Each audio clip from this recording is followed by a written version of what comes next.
What is up, YouTube? Welcome back to the channel.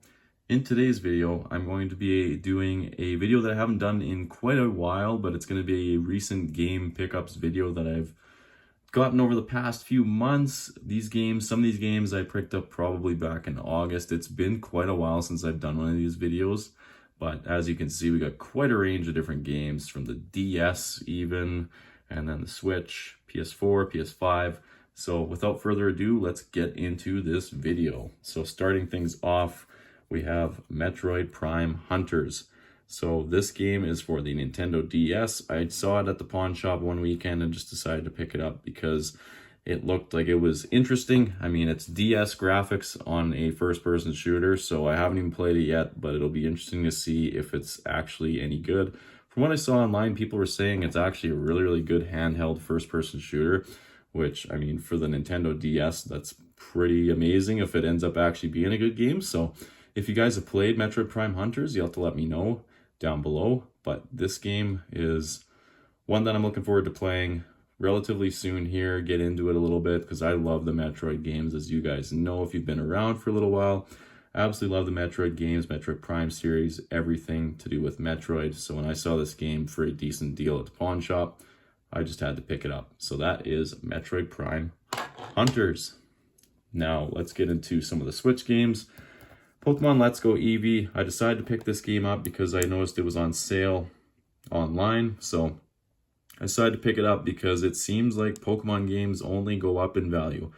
I don't know what it is with all the DS Pokemon games just deciding to skyrocket over like the past year, and then the Game Boy Advance Pokemon games have decided to skyrocket over the past few years. But if you don't already own a bunch of the DS Pokemon games or the Game Boy Advance Pokemon games, you better bust out your wallet and spend a good fortune on them or emulate them, because they are worth a fortune apparently now. So I decided to pick up Let's Go Eevee because I already have Let's Go Pikachu in my collection, but Let's Go Eevee I did not already have. So decided to pick this one up because I know I did really enjoy Let's Go Pikachu. The Let's Go Pokemon games I had an absolute blast with. Some of my favorite, Let's Go Pikachu was definitely one of my favorite Switch games in my collection so far. So I was just happy to pick this game up. As you can see, it's still sealed. So one of these days I'll play Let's Go Eevee as well, and I'm feeling like playing some Pokemon Let's Go again. But that is Pokemon Let's Go Eevee. Now next we have Final Fantasy, the Pixel Remaster, or 126 collection, if you want to call it that. So this game I just saw recently at Walmart, and I've never played any of the Final Fantasy games, so it looked interesting. It was very expensive. This collection is not cheap, but I decided, you know what, I got a lot of traveling coming up here this winter, so this will be a fun game, and it's actually in my Switch right now. I've been playing a bunch of Final Fantasy collection here, so I've been having a blast with it. I actually just beat the first Final Fantasy, and I really enjoyed that game, and then I started the second game.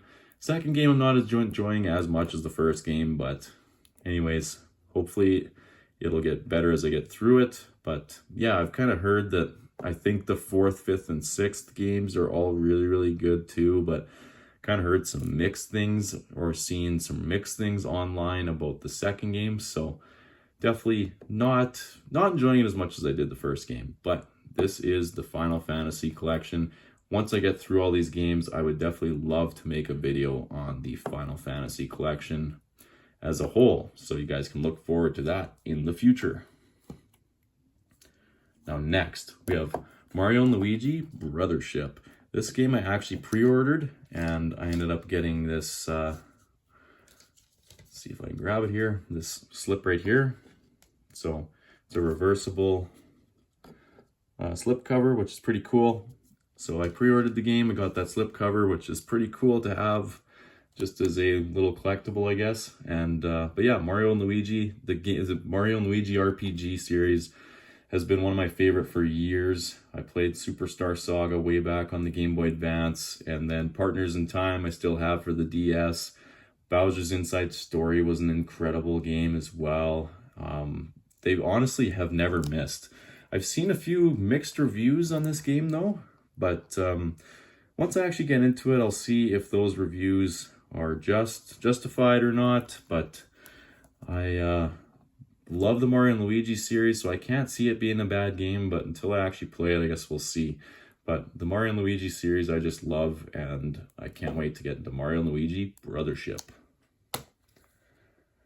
Now next, we got Mario Party Superstars for the Nintendo Switch, of course. So this game came out quite a few years ago, but I saw it at the pawn shop for a decent deal, and it is a blast. I played it at a friend's place before, and it's just classic Mario Party mini games from the old GameCube, N64, Wii Mario Parties, and then you have a few older game boards as well. It's a blast to play with some friends. Mario Party Superstars, highly recommend if you guys don't have it already. You pick it up and try it. It's a great Mario Party entry and super nostalgic if you played a bunch of the GameCube, N64, Wii Mario Party games. Pretty nostalgic, so that is Mario Party Superstars.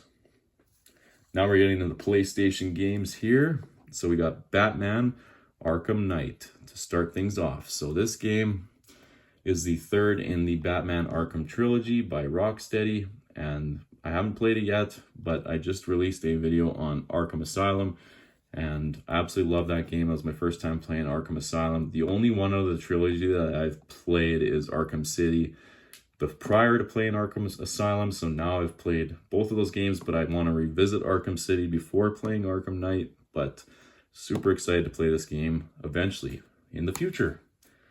Now next we have Resident Evil 6. So this game was interesting. I found it at GameStop and it was 15 bucks.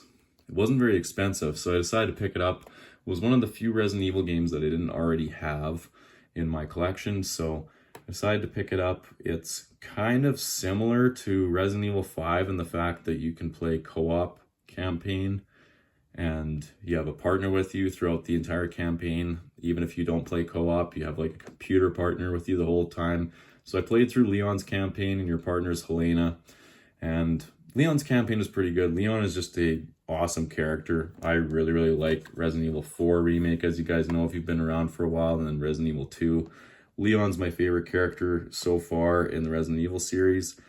I didn't mind Jill Valentine in Resident Evil 3, but yeah, anyways, I played through Leon's campaign. Definitely want to make a video on this game. I started playing through Chris Redfield's campaign, but Leon's campaign was really good. This game was definitely feeling classic, like mid-2000s, with the amount of button mashing sequences and like interactive cutscenes where you have to hit time button presses at certain times, and it just felt like very much mid-2000s with all the button mashing and everything.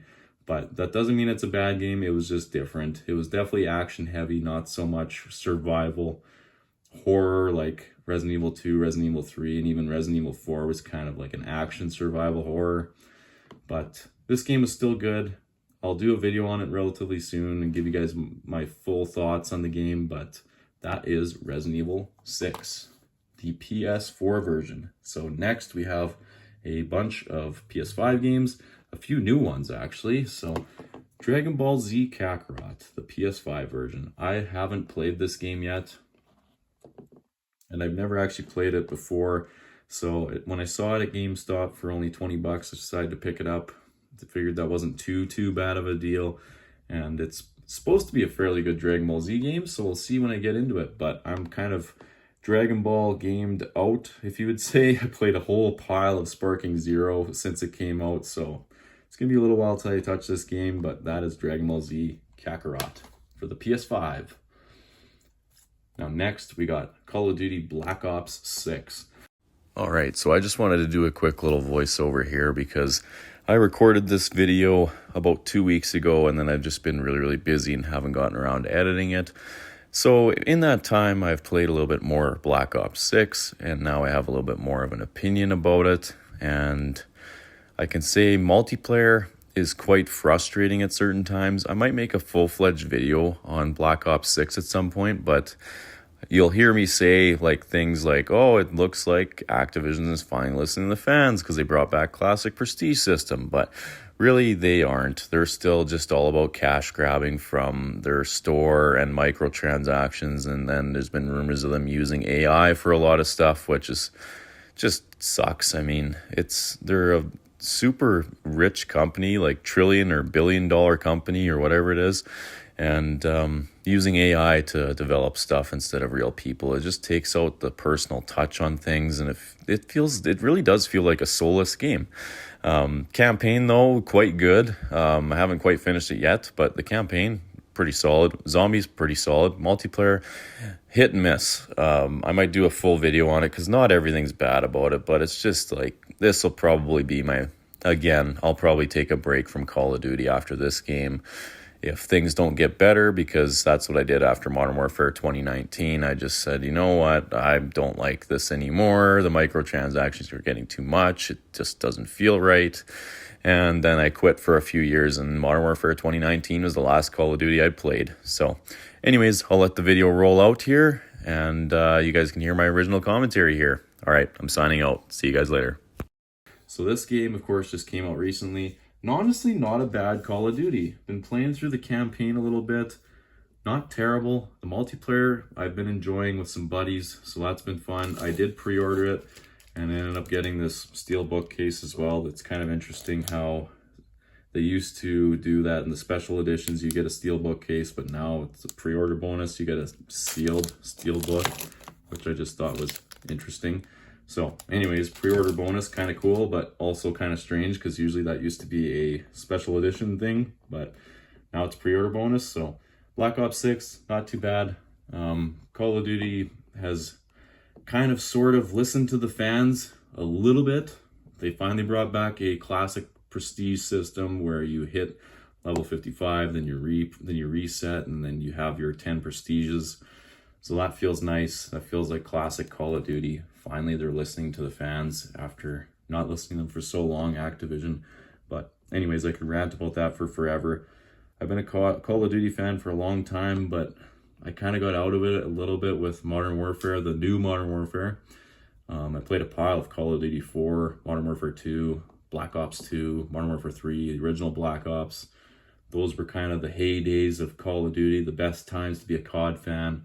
Recently, they just kind of felt dry and like they were just a cash grab with all the micro DLC stuff. But anyways, Black Ops 6 seems to be going in the right direction. I've been having fun with this game, so not sure if I'll make a video on it or not, since I'm not really a Call of Duty channel. But if you guys would like to see a video on it, then I guess I could make a video on it. But that is Black Ops 6. Now last, we have Dragon Ball Sparking Zero. Now, as you guys know, I already made a first impressions video on this game relatively soon after it had come out. Absolutely love this game. This was the Dragon Ball game that we were all wanting, all of us Budokai Tenkaichi fans. So feels so good to have a new Dragon Ball 3D fighter. It was such an incredible game. I beat all the episode battles for each character individually, basically did everything I could possibly do solo. I did all the tournament battles as well. Not sure if I'll make a full-fledged video on it or not, since I did a first impressions video, and yeah, not really sure, but I have a bunch of footage recorded, so I might do a full-fledged video on it. But yeah, if you guys haven't played Dragon Ball Sparking Zero yet and you're a big Dragon Ball fan and a fan of the old Budokai Tenkaichi games, I highly recommend you pick this game up. It's incredible. I also pre-ordered it and I got this poster, so still haven't put it up on my wall, but pretty cool to get a little pre-order bonus there as well. But that is Dragon Ball Sparking Zero. So these are all the games that I've picked up over the past few months. These are quite a few months, I would say. It might even be as far back as July. I'm not really sure. For sure, like August. But yeah, these games I've picked up over the past few months, and some of them I've played, some of them I have just started to play, and some of them I will be playing in the future. But yeah, all really, really good games from what I've heard or what I've played so far. So the ones I haven't played, looking forward to play them and do videos on the channel here for you guys. But anyways, that is another recent pickups video. I haven't done one of these in a long time, so I hope you guys all enjoyed this video. And if you guys have played any of these games, let me know down in the comments below how they are, if you have played them and what you think of some of the new games, especially like Mario and Luigi Brothership, Black Ops 6, Sparking Zero. Let me know what you guys think of the new games, because there's been some pretty good games coming out this fall that have really caught my attention. And there's a few more that have come out this fall that I'm looking to pick up relatively soon as well. So yeah, anyways, I hope you guys all enjoyed this video. And if you did, leave a like, subscribe for more, and I'll see you all in the next one.